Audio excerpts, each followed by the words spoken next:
Hi everyone, it's Martin Shkreli, and this is Chapter 9 of Chemistry. We're going to be talking about, let's see, what do they call this thing? Covalent bonds and orbitals. So we're going to be talking a lot about molecular orbitals. And this is probably one of the more advanced topics that this textbook covers, is the Zumdahl and Zumdahl textbook. I'm going to get to my stylus here, and we can get started.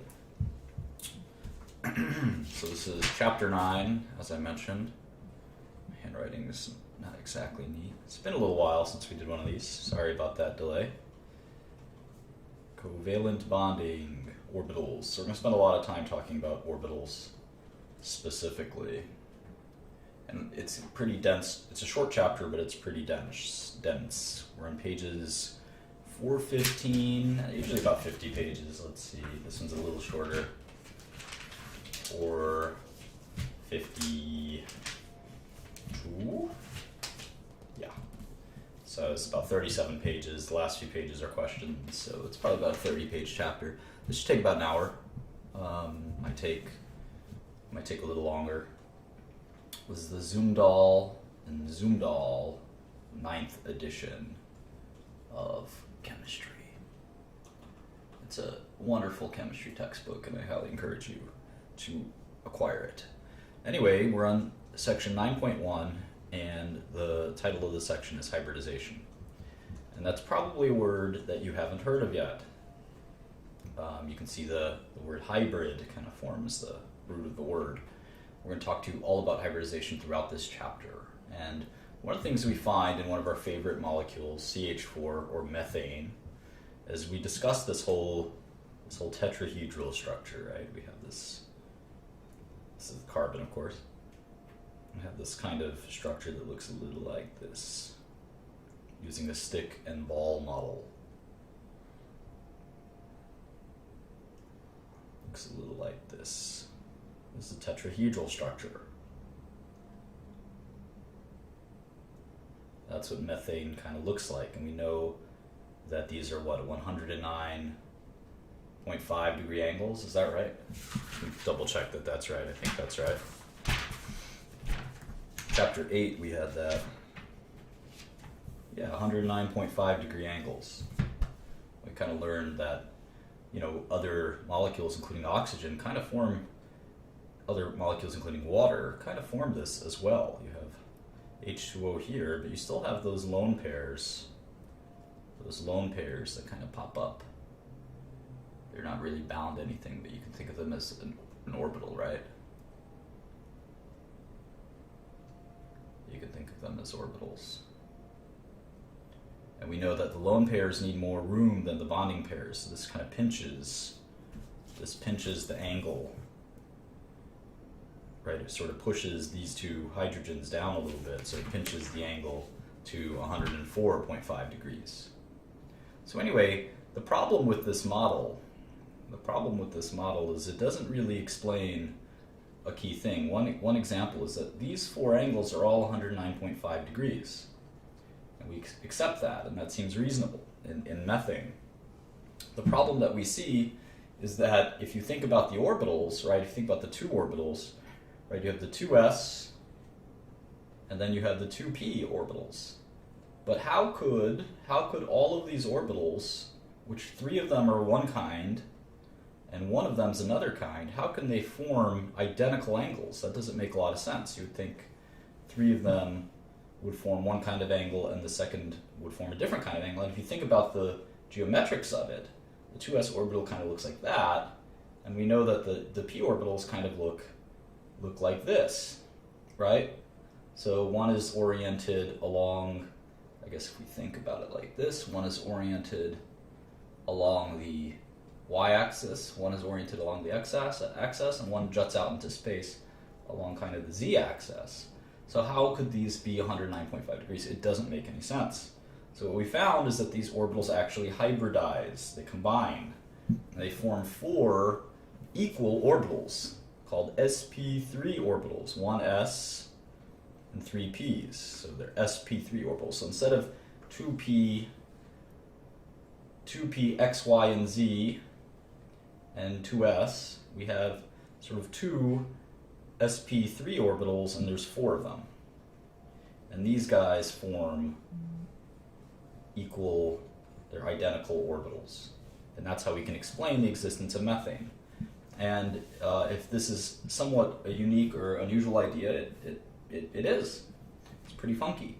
The orbitals hybridize, so of course we know the p orbital, the s orbital looks kind of like that, and the p orbitals sort of look like dumbbells across these axes. One is x.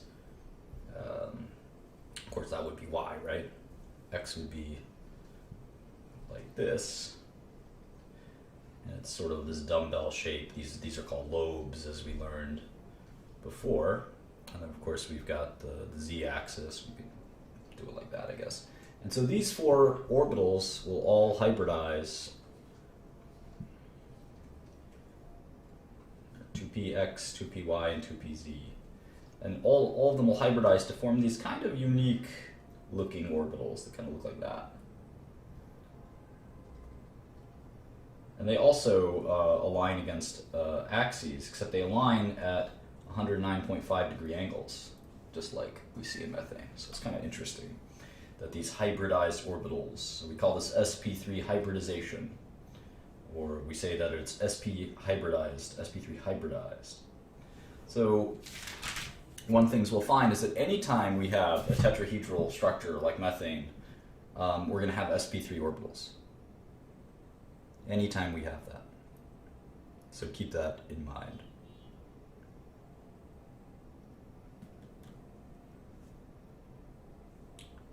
So how about ammonia? Let's look at ammonia, one of our other favorite molecules, right? NH3.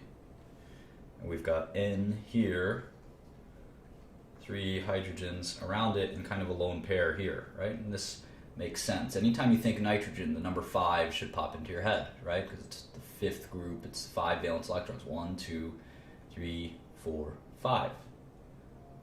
Now how do we draw this guy? Well, we know the Lewis structure, but what about the Vesper?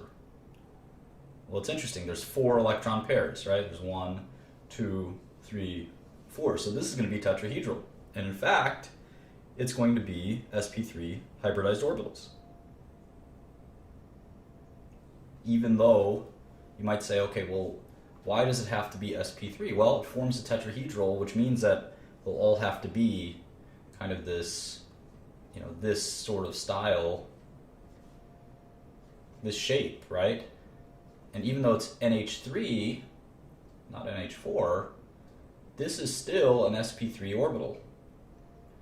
It sort of looks like that, right? And this is where the lone pair is going to be. And these are all still going to be roughly 108 degree angles. This will pinch a little bit, or this will be 108, and this will be like 110, because it'll sort of pinch, because the lone pair, as we know, the lone pair up here requires a little bit more space. It likes to stretch its legs. The bonding pairs are okay being kind of squeezed. So anyway, that's sort of the nature of the sp3 orbital. As you might be able to guess, we have sp2 orbitals too. sp2 on page 419. 419. And the hybridized orbital stuff's pretty easy. It makes sense. So let's look at ethylene, a very important hydrocarbon that we're going to deal with a lot of the enes in organic chemistry, and the enes are kind of characterized by this double bond. And we know from last chapter that a double bond is functionally a single bond when it comes to space requirements. So we know that this structure will be, 120 degree angles, a trigonal planar, right? Trigonal planar. So what we need for this situation is I guess one question is why do we need hybridization? Well, the answer again here is we have one s orbital and two p orbitals, and they're supposed to give us equal 120 degree angles, right? Equal 120 degree angles. But the problem is that we don't see that. So these three need to hybridize to become identical, and that's what ends up happening. So we actually get, let's look at the old electron configuration. Remember, this is always an order of energy. So we have the 2s, and then we have the 2p orbitals. So this is sort of the before. You have all seen before and after pictures. And this is the after. So what ends up happening is this 2s is gone. Basically, it's gone. There's this 2 two sp2 orbitals, 1, 2, and 3, because 2 of these guys are gone. So these 3 hybridize. There's 3 of them, but there's still one 2p orbital that has more energy, requires more energy, or has more energy, depending on how you look at it, than all of the rest. So the 2p2 orbitals is interesting. It's sort of in between. It's in between. So that's the new structure, and as you can imagine, the ethylene looks like this, but these are sort of the bonding. These are sort of the ones that form angles, if you will. So anyway, let's take a look at that a little further, and we're gonna have a fun diagram here. So we've got the carbon. It sort of looks like this. We've got those 120-degree angles from these sp2 orbitals. 3 sp2 orbitals, right?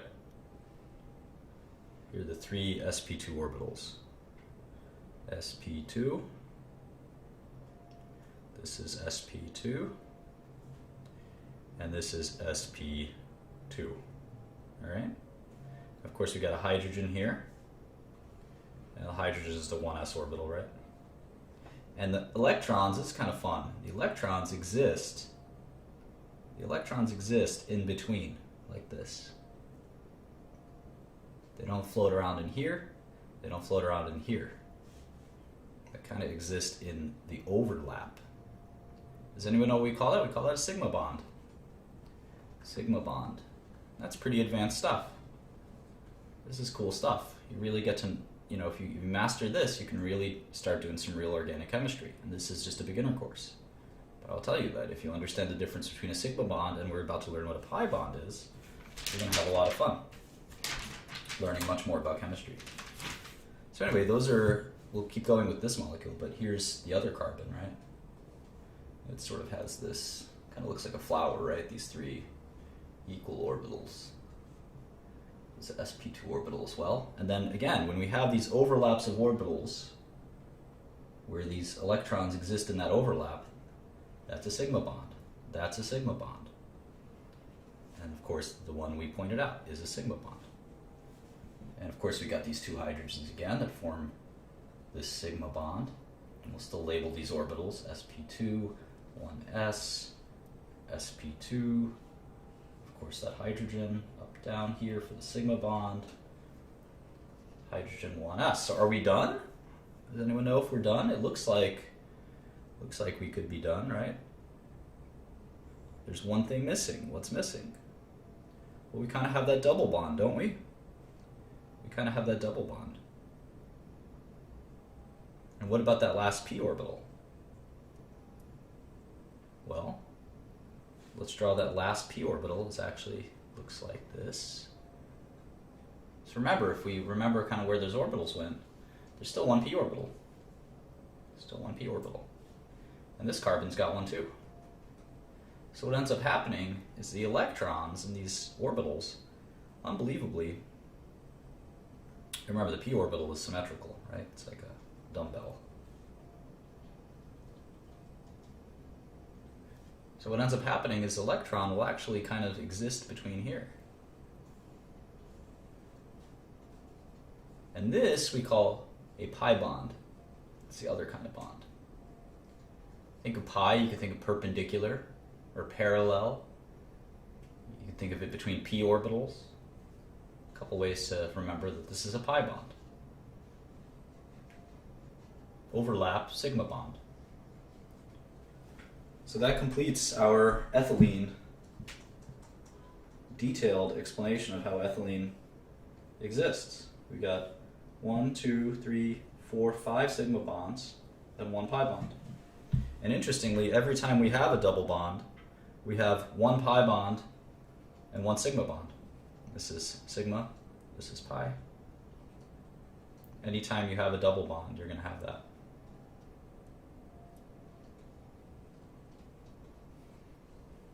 And then anytime you have a trigonal planar, you can have sp2 hybridization. So it's a pretty complicated concept, but it's actually pretty easy if you think about it.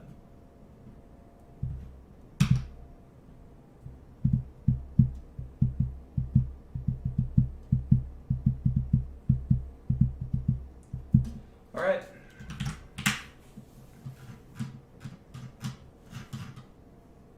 So if you know, on page 421, and you would not be surprised to hear that there's sp hybridization as well. So let's look at carbon dioxide. So carbon dioxide, and you got two lone pairs. You got two lone pairs on the oxygens, right? But you have two double bonds as well. So this is 180 degree angles, right? 180 degrees, 180 degrees, forms a full 360.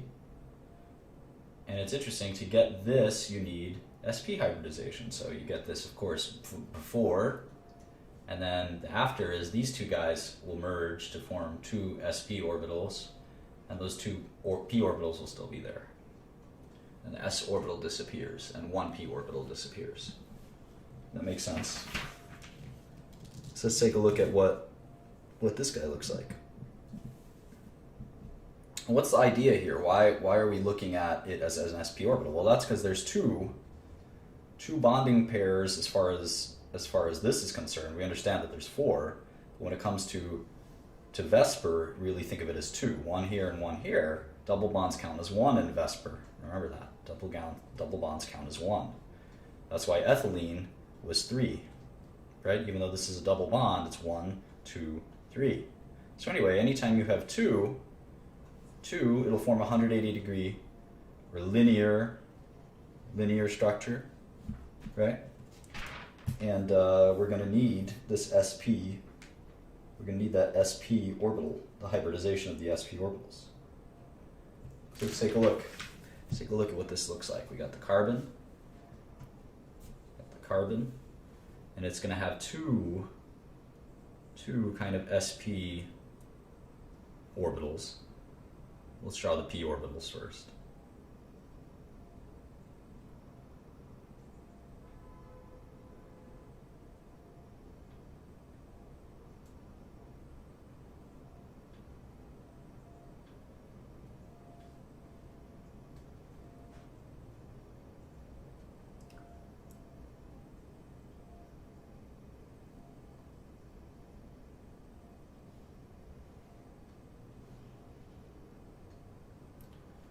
Alright, now we have oxygen, and here's a sigma bond.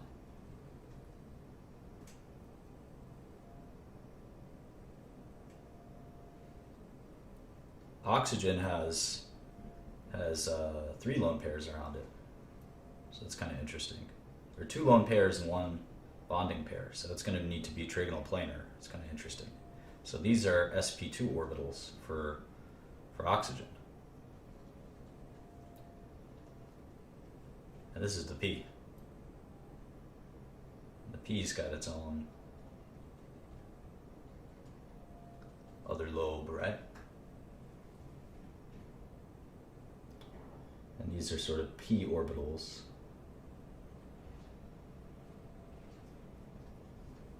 For carbon, these are of course sp hybridized orbitals. This is the other oxygen. Here's the sigma bond. Now remember what we said about double bonds. They always require pi bonds, and we'll draw those out in a second. The other sp2 for oxygen. And then finally we've got the sort of the p orbital. And here's of course where we're going to see the pi bonds, right? We're going to see one between this p orbital and this p orbital. And we'll see one between this p orbital and maybe this p orbital. So we've got 2 sigma bonds and 2 pi bonds. And that's where these 2 double bonds come from. One of each. Hope that's clear. All right, they're asking us to draw N2. We know N2 looks like this. 1 lone pair. Here it's a linear molecule, right? It's got 1, 2 around this nitrogen and 1, 2 around this nitrogen. So this should actually be pretty easy. It'll go from this to this. Classic sp hybridization. So we'll have two sp orbitals popping out like this, right? That's a sigma bond. And then interestingly, this is fascinating, those remaining p orbitals, these are the remaining p orbitals,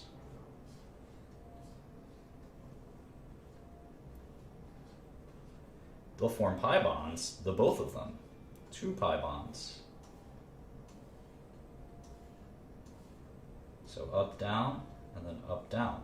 So for two pi bonds. You can draw them down here too if you want. Doesn't really matter. And so a triple bond, anytime you have a triple bond, you're actually going to have one sigma and two pi bonds. In like this N2 example. Pretty interesting.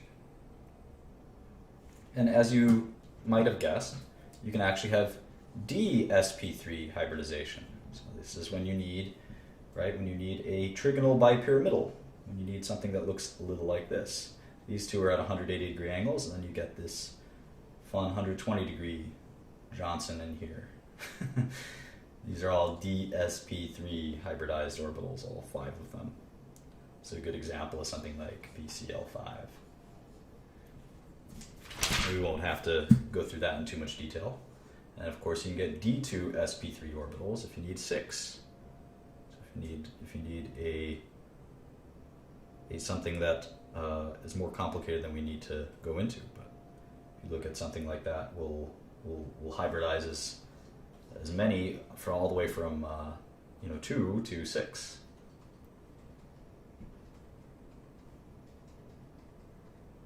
And we know what all of them are called, right? SP, SP2, SP3, DSP3, D2, SP3. Cool. So we kind of get hybridization. Makes a lot of sense. It's not that complicated. But this subject is going to get very complicated very fast. And it's amazing. It's 10 short pages in the book, but it is going to be probably the 10 longest pages, pound for pound, than any other 10 pages in the book. So we're going to have a lot of fun going through that. On page 428. If there's going to be 10 pages in this book that you're going to have to read over and over and over again to understand, it's going to be these 10 pages. And we're going to call this the molecular orbital model. And I hope I can explain it well, because it is not simple stuff. It is not simple stuff. And what we're going to spend a lot of time talking about is H2, just hydrogen gas. One covalent bond, right? One hydrogen brings one. I draw this guy in red. Brings one, and the guy in black brings one too. They share it. It's a covalent bond. Very happy. So, how does this all work? We're going to call these molecular orbitals, where the orbitals between the molecules merge. Molecular orbitals. This is how covalent bonds really happen. They happen in molecular orbitals. And remember to keep an open mind as we describe this. Molecular orbitals are a lot like atomic orbitals. They're the same in many ways. They hold 2 electrons, and when you solve their psi function, the square of it or the square root of it will tell you the probability of the electron. It's the square of it. So we won't get into any Schrodinger equations or anything, but that's the concept is not too dissimilar, but there are some dissimilarities, and we're going to go through them. So when we solve it, one of the things that we learn is when we have 2 molecular orbitals, say just in the s orbital. It's kind of fun. We have to merge these 2 orbitals, so we'll call it hydrogen A and hydrogen B, and they each have one s orbital, right? Where there's 1 electron kind of flying around. That's in any probability that's given by that psi function. So when the molecular orbitals merge, they form like this. There's one orbital that is the merger of the two, and there's actually one orbital that's the subtraction of the two mathematically. And what they look like is this. This looks like this. It's kind of a longer orbital, and we call it the bonding orbital. And this one sort of breaks into two, because it's a mathematical subtraction. It's kind of funky, isn't it? We call it the anti-bonding orbital. The anti-bonding orbital. So this is how the s orbitals can interact. And we refer to them as sigma molecular orbitals. They're sigma molecular orbitals. Significance of that will become more clear in a minute. And so what's really important to understand about these molecular orbitals, and we'll do kind of a before and after. So, and this is a kind of diagram you'll have to learn. Remember, we think of these hydrogen atoms as they're solo. We'll call them hydrogen A and hydrogen B. One proton in the middle, one electron flying around that 1s orbital. And when they form that covalent bond, it's like this, right? And the 1s orbital is gone, actually, for each hydrogen. They merge to form an MO1 orbital and an MO2 orbital. And what does that look like? Well, let's draw the structures for each.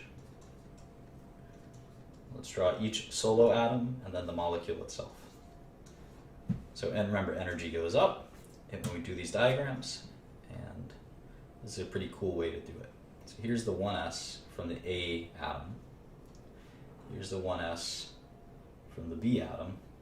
It's got one electron. And when they merge, or when they make a covalent bond, they form those two orbitals that we talked about. And what's amazing is molecular orbital 1 has lower energy than the 1s orbital. And that's where the electrons will sit. Because remember, systems tend to prefer the lowest energy. And the MO2 orbital has higher energy. That's why it's called the anti-bonding orbital. And as you can see, it stays empty.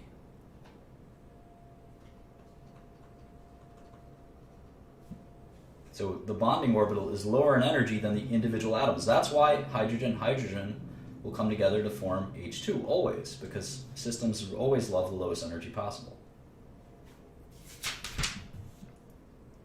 We'll actually call them, instead of MO1 bonding, we'll call them sigma 1s. And then the anti-bonding we'll call sigma 1s with an asterisk. And that's how we'll know it's anti-bonding. So we can actually write the electron configurations as well. We got all this down. It's actually not that hard when you think about it.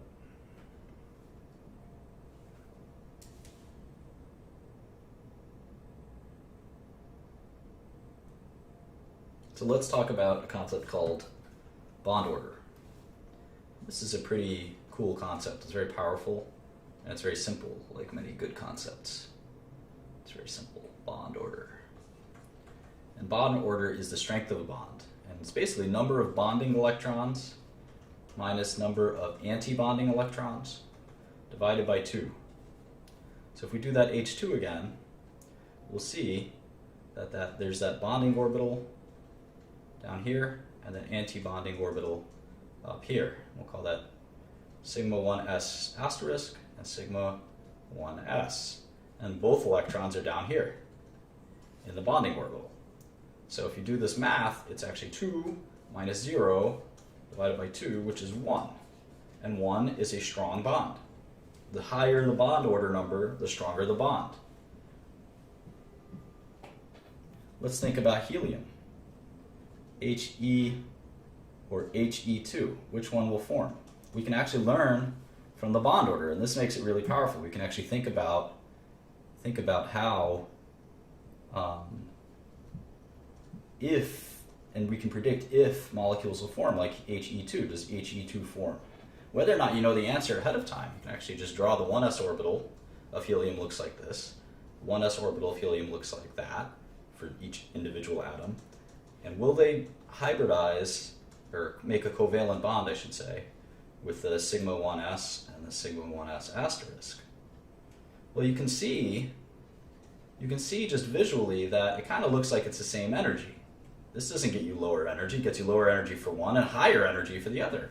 And if you do the formula we just did for bond order, you actually get 2 minus 2, which is 0 over 2, so the bond order is 0. So that's why we actually don't see diatomic helium in reality. We only see helium monoatomic.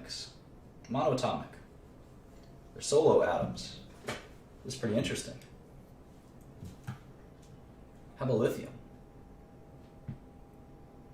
Lithium is 2s. It's a 2s orbital that's bonding, right? So we have lithium, let's say A floating around in space and lithium B floating around in space. Will they form lithium 2? Well, the 2s orbital looks like this, right?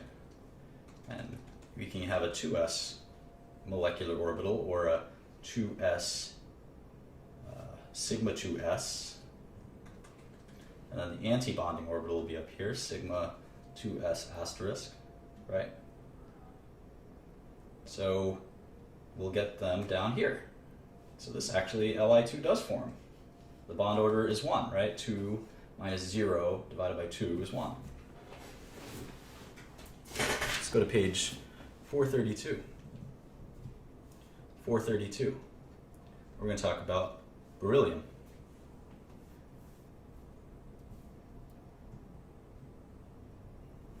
Beryllium is a lot like helium in that regard, right? The 2s orbital has got 2.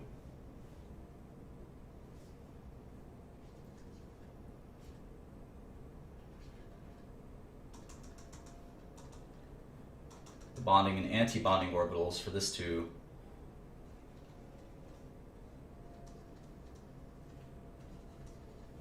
bond, we'd have to see it like this, right? And this doesn't, we can tell 2 minus 2 over 2, 0 over 2, 0, so the bond order doesn't predict that this will form. So that's pretty obvious, right? Now let's go to boron, because the boron will teach us quite a bit. It's page 432. So we know that boron has the, let's see, that's a 1s2, 2s2 is the 5th atomic number, right? Z is 5 in the case of boron. So there's a 2p1, so 2, 4, 5. So how about the p orbitals? Do we get molecular orbitals for p? We do. And they look like this. We have the 2p, let's take the 2px from one atom that kind of looks like, maybe it looks a little like this.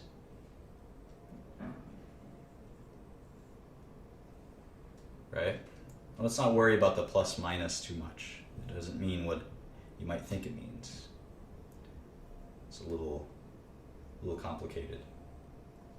And if we take a 2p orbital from another atom, say boron, this is boron A and boron B, but it could be anything, any p orbitals that are hybridizing. We actually get an anti-bonding if we do it this way, and if it orients the other way, where the lobes are the opposite,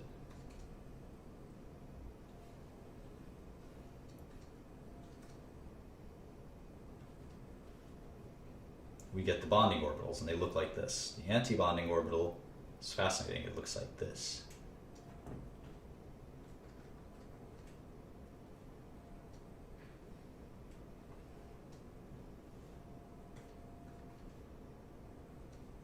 And this we call sigma 2p asterisk anti-bonding orbital. And if you're completely lost right now, I don't blame you. This is not simple stuff. And I would encourage you to just slowly try to do it again. Now, if you take the subtraction of these parallel p orbitals, you get something that looks like this for the bonding orbital. This is what the bonding orbital looks like. We call that, you can take a guess, the sigma 2p bonding orbital. So this is how the 2p's form molecular orbitals, or any p orbital for that matter.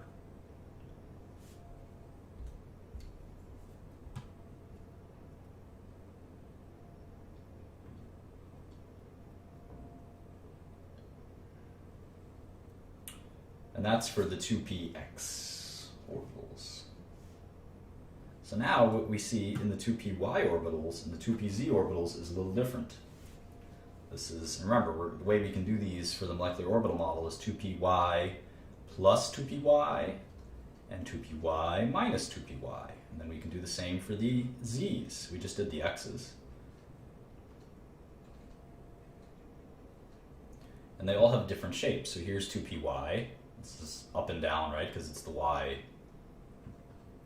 axis. You don't have to memorize these too much, but they're fascinating. They look like this, sort of like flower petals. This is the antibonding orbital.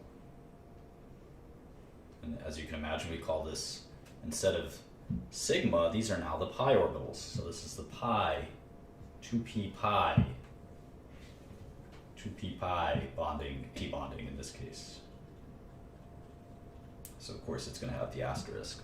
And if we subtract them, that's what we get. Now if we add them, we're going to have constructive and destructive interference. Let's remember that, right? If the signs are opposite phase, that's destructive. And if the signs are the same phase, that's going to be constructive. So this is destructive, and here it's constructive. And we get something that looks just like this. Sort of like the S, what happens in the molecular orbitals for the S. And we still call these pi though. We call this just pi 2p bonding orbital. Then there's the finally is the Z. So the Z's kind of look like this. They're across the Z axis, right? Plus minus. We'll do the first one is antibonding, right? Destructive interference. Destructive interference is when they're opposites. Constructive interference is when they're the same. So this is going to be a subtraction. You subtract these two and we get this mathematical, remember these are all probabilities, and we get, it looks the same. It sort of looks the same as the pi bond, it's just a different angle. So this is still the 2p asterisk antibonding. And then if we take the same thing in the z-axis, except it's constructive interference, we'll do like this, plus plus minus minus, or you can flip those around. And we get something that looks, again, similar. And we call these the pi 2p bonding orbitals. So there's sort of two of these, right? And these are the pi molecular orbitals. There's two of them. And that makes sense. And now what do they look like on an energy chart? Well, let's take a look. We got one boron, and we got a second boron. And then we're going to see if B2 ends up forming or not. All right, so in the boron atom, we have, remember let's write the electron configuration just so we don't confuse. It's 1s2, 2s2, 2p1. So there's three 2p orbitals normally without molecular orbitals, right? And there's just one lonely p electron there. And now with the hybridized orbitals, it's going to look a little like this. This is going to be a little wild. We first did the sigma, right? So sigma is the lowest energy, and it's down here. And this is the sigma.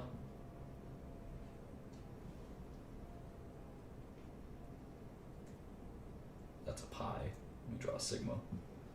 This is the sigma 2p orbital, right? That's when the 2px orbitals do their thing.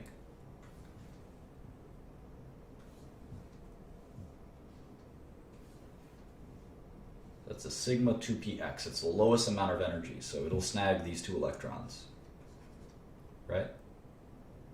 And then you'll have, of course, you're going to have the corresponding antibonding orbital.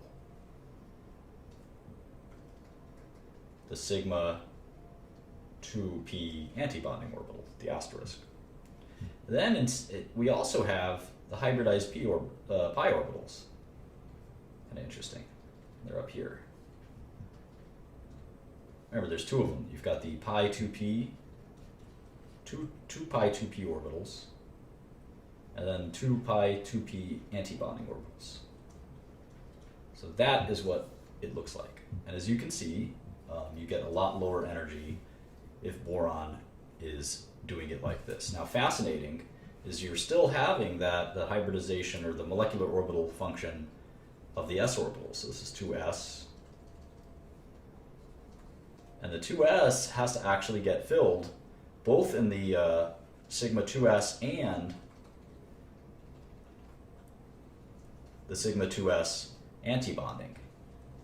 Because remember, when you have a covalent bond, you get double the electrons. And that's something that I tend to forget when I do these. This is boron 1 that's bringing 2, 3, right? 2 from the 2s and 1 from the 2p. And this is the other boron atom that's doing the same thing. They're both bringing 3 electrons to the table, so you're going to have 6 electrons. Electrons don't disappear. So 2 have to go in here, 2 have to go in here, and 2 have to go in here. And you get net lower energy. This energy from the s molecular orbitals kind of washes out, but the p wins the day because they form lower energy in the sigma 2p molecular orbital. Whew! And let's just finally do the bond order. Bonding electrons minus anti-bonding electrons. Well, how many bonding electrons are there? There's 2 in here, there's 2 in here, that's 4. How many anti-bonding electrons? Here's 2. And then we divide by 2. So 4 minus 2 is 2. 2 divided by 2 is 1. So the bond order is 1. And we do see B2 from time to time. And the true answer is even a little more complicated than that. And we're going to get into that right now. We're on page 434. We're going to talk about magnetism, specifically paramagnetism. This is going to get somewhat detailed, but as soon as we get through this, we're more or less done. It's going to be a little hectic and will hurt your head because it'll contradict a little bit of what we just went through, which doesn't happen too often in chemistry, but in this case it will.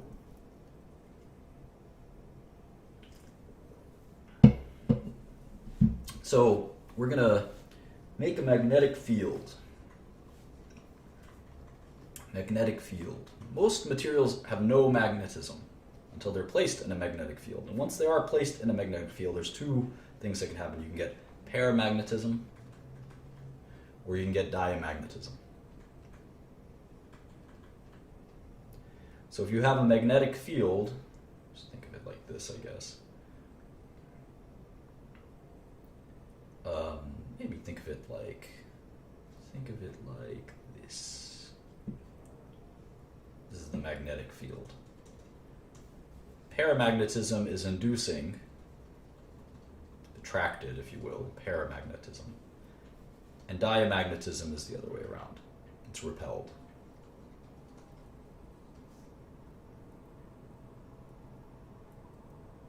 That's pretty easy.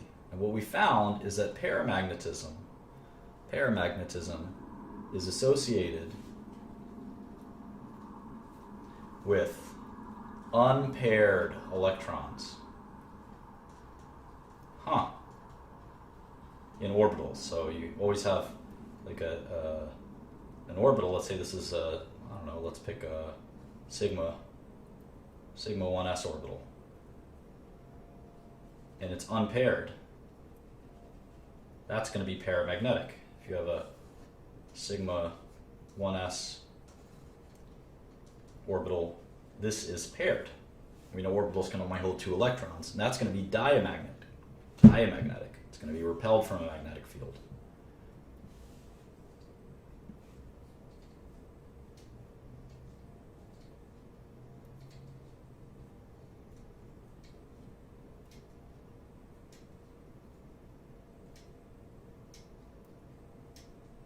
So what we found is that boron B2, when we did all of this stuff, we found that it was going to be paired, right?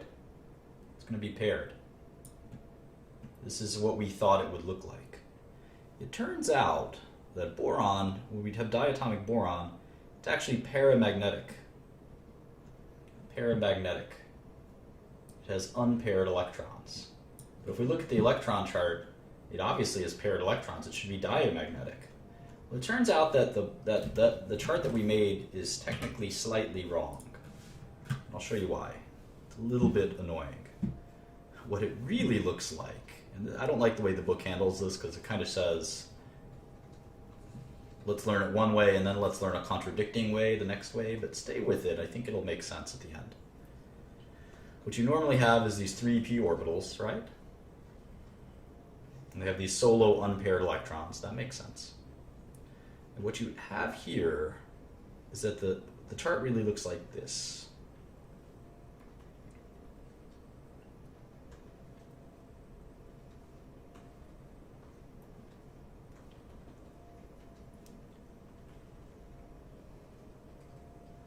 So these are the pi orbitals. Pi 2p. And they actually, the electrons go down here. And so they're unpaired. And therefore paramagnetic. This, of course, is the sigma 2 p. And these are the anti-bonding orbitals, right?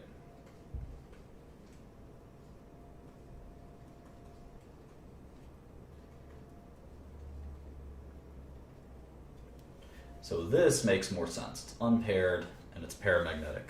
Now why does this happen? Why does this happen? What went wrong? What do we acknowledge kind of went wrong here? It's interesting. What ends up happening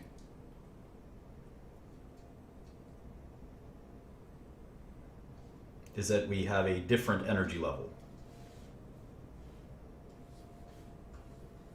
Sort of flip-flops.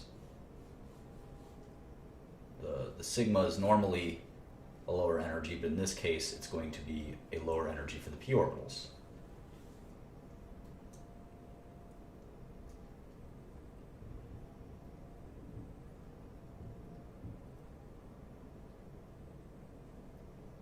So we get some, we call this 2s 2p mixing.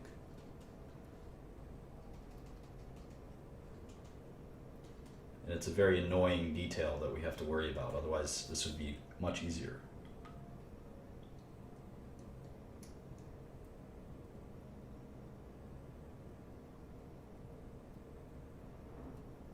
We only see it a few times in a few different elements, and we have to remember in which elements we see it in. We're gonna draw a few right now to see. So we're gonna do boron, carbon. Just going to go in order: nitrogen, oxygen, and fluorine. We're going to draw them all. We're going to start with, let's just start with the orbitals. So for these 3, we're going to get this p mixing. For these 3, boron, carbon, and nitrogen. So the energy levels will look like this. They'll start with sigma. This is what we learned is normally the way it starts. Sigma 2s, sigma 2s antibonding orbital. This makes sense because it's the s orbitals. It's going to be the same for all of these guys, right? Because we're always going to start with the s orbitals. And even though boron only has one 2s electron, remember they're both bringing, well actually it's full. Lithium has one 2s, so it's going to look like that. All of these, in fact, will be full. Trick is to remember that we have to go by 2 because each one will bring subsequent, instead of 1 valence electron, will bring 2 valence electrons. All right, so here, like I said, we normally learned you'd go next to the 2p sigma orbital, but instead for these atoms, for these 3 atoms, 1, 2, and 3, we're going to have the flip-flop orbital mixing. So it's going to be the pi 2p orbitals. There's 2 of them, as we know. And then we're going to have the sigma 2p orbital. Sigma 2p orbital, we know there's 1 of those. So now we have the 3 2p orbitals and the 1 2s orbital, but as molecular orbitals. Then we need the anti-bonding orbitals, the pi 2p anti-bonding, and the sigma 2p anti-bonding. All right, now that we have our orbitals all set up for these 3, we can fill in the electrons, and we can just double check here, because boron's electron configuration is 1s2, 2s2, 2p1. So there's 5 electrons in each boron atom, so it makes sense that there's 10 in a covalently bound atom. So if we look at it like this, we see one here and one here. So it's 1, 2, 3, 4, 5, 6. Why is it 6? Because, again, there's just these 3 from the 2 sublevel. So there's 3 valence electrons times 2 is 6. And here we're going to have the same, 4 times 2. So carbon will adopt the same configuration, except it'll have 2 more valence electrons. There's 2, 4, 6, 8. And now, of course, nitrogen will adopt the same thing, except it'll have 2 more. And it'll be up here in the p orbital, 2, 4, 6, 8, 10, because this is the atomic number of, or valence number of 5 times 2. So what's interesting is we can predict the magnetism. We can predict the magnetism, right? Para or dia. Well, these are unpaired, so it's going to be para. These are paired. They're all paired. So this is dia. They're diamagnetic. They're repelled by the field. Now in oxygen and fluorine, what's interesting is we go back to the normal configuration. Instead of course, we're always going to have the 2s orbital being a sigma orbital and the antibonding orbital. But instead of going to pi 2p, we're actually going to go back to the traditional sigma 2p, then pi 2p. Then, of course, the antibonding orbitals, pi 2p asterisk and sigma 2p asterisk. So it's going to look more like this, which is the first configuration we learned. And of course, again, we have to adopt the same conventions. We're going to have up, down in here. So kind of draw like this. Didn't save enough room. Up, down in there. Up, down in here. And then how else would we do it? Up, down. Remember, because this is 6 times 2 is 12 electrons. 2, 4, 6, 8, 10, 11, 12. This last one will be up, not down. And so we have unpaired electrons, so this is going to be paramagnetic. And then finally, this will adopt oxygen's configuration, except we need 2 more electrons, so this will be fully absorbed, and it'll be diamagnetic. All these orbitals are full. So, that has taught us quite a bit here. We can learn something as well about the bond dissociation energy.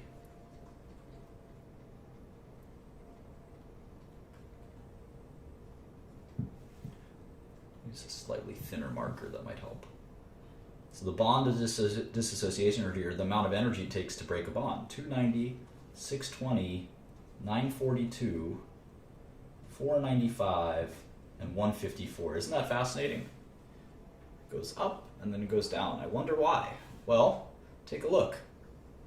In these, the bonding orbitals are being built up. And here, it's the most amount where the bonding orbitals are built up. And then you start losing it because the anti-bonding orbitals start getting built up. And in this case, the anti-bonding orbitals are not quite full, but they're the fullest of all of these 5. So it makes sense that this is the easiest to break apart. This is in kilojoules per mole. And this is actually the hardest, nitrogen. In fact, nitrogen's triple bond is one of the hardest bonds to break. It's one of the strongest bonds there is, 942 kilojoules per mole. And you can see why.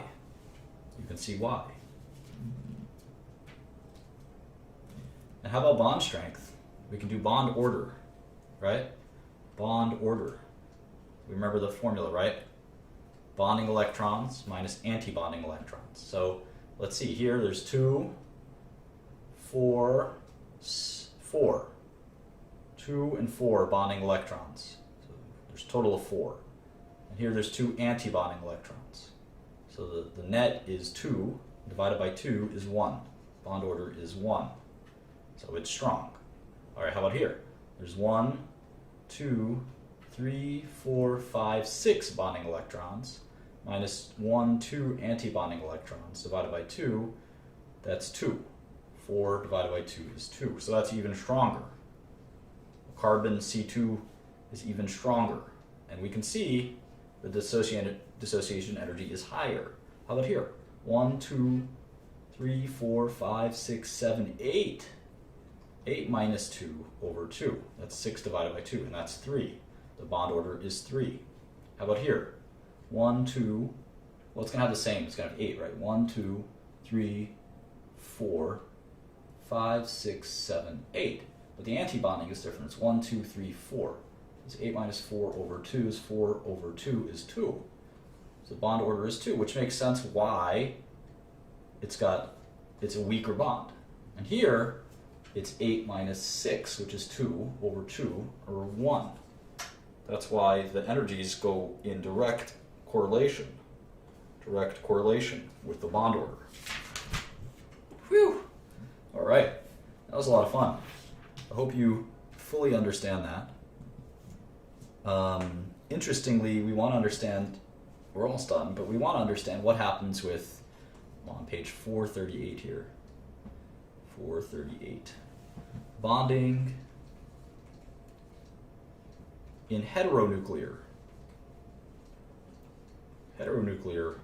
diatomic molecules. There's only one A in diatomic. Heteronuclear diatomic molecules. I have a sloppy handwriting, I'm sorry about that. Okay. So, it turns out when you have molecules, we draw our periodic table a little bit. Hydrogen, helium, lithium, beryllium, boron, carbon, nitrogen, oxygen, fluorine, neon. All right, so we have elements that are adjacent. Elements that are adjacent in the periodic table. We can actually consider them to be close enough to be diatomic and homonuclear. They're always going to be diatomic, but they're going to be homonuclear. So a good example is nitric, right?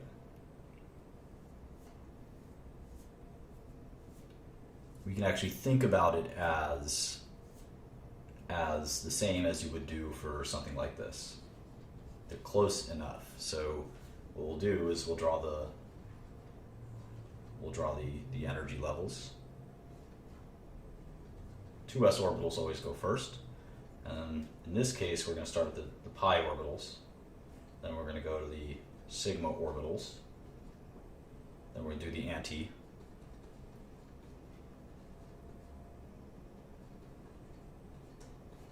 And so let's see, if we have how many from each, right? We're going to have 5 from here and 6 from here, right? So 1, 2, 3, 4, 5, 6, 7, 8, 9, 10, 11. And that's sort of the molecular orbital configuration for nitric oxide. Cool. All right, we are basically done. Let's see if there's one last thing I want to show you.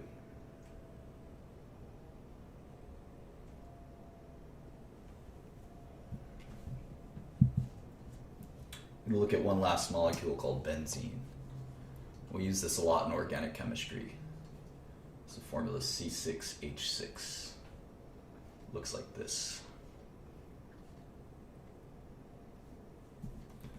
And it's fascinating because we have these resonance.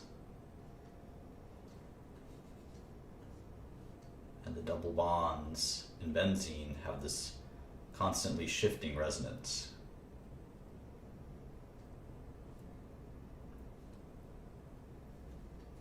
Etc.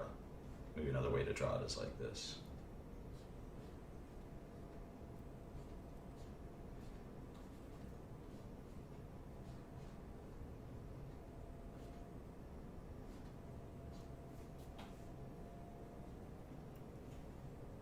And of course, we eliminate the H's and the C's because we like to do that in organic chemistry. So this might confuse you, but this is sort of the shorthand of drawing it like this.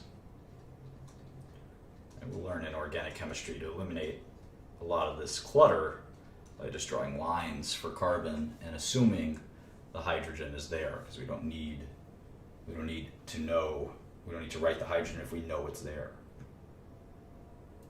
So what ends up happening in this benzene molecule is you have the sort of three sp2s, right? Because if you have, just take this carbon for instance, it's got functionally has three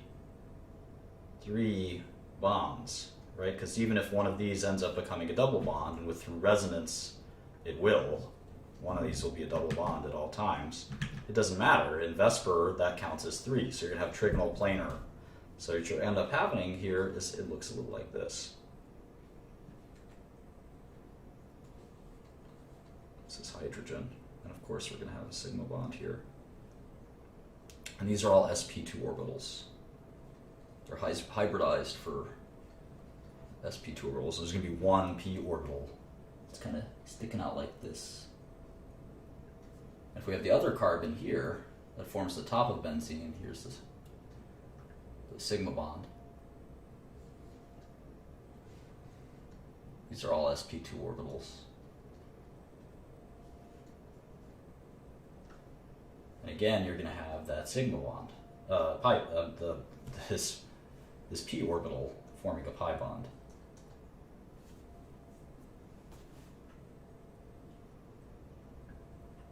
And so you're going to have 6 of them, interestingly, as you draw this out.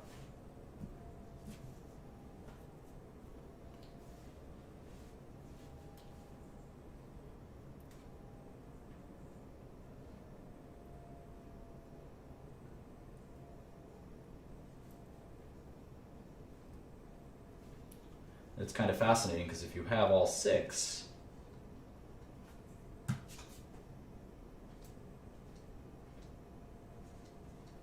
what you end up having is these p orbitals that sort of look like this. They sort of form this hexagonal p orbital structure, right?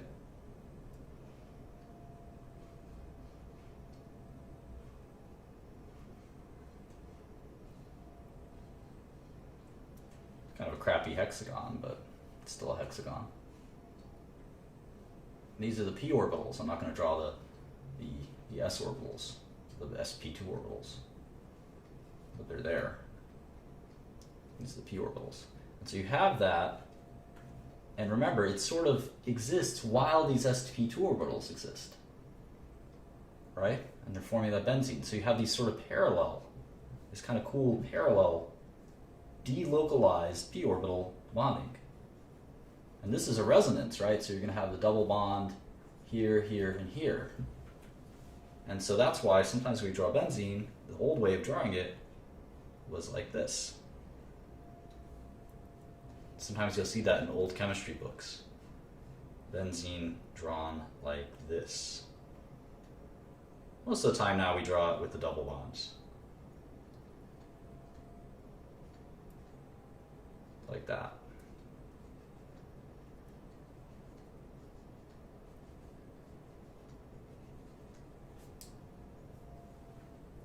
So that concludes the lesson. It's sort of a small preview of some of the things we're going to encounter in organic chemistry. And I hope that you enjoyed this. We've got one last really important chapter to discuss, which is liquids and solids. We learn about hydrogen bonding, London forces, dipole-dipole attraction, which is hydrogen bonding, and then a little bit of math.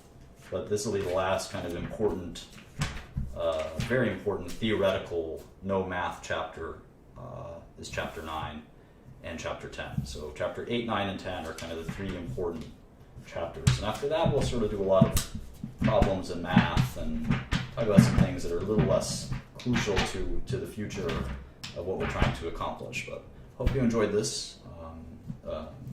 Stick around for finance, and we'll talk to you soon. Thank you so much.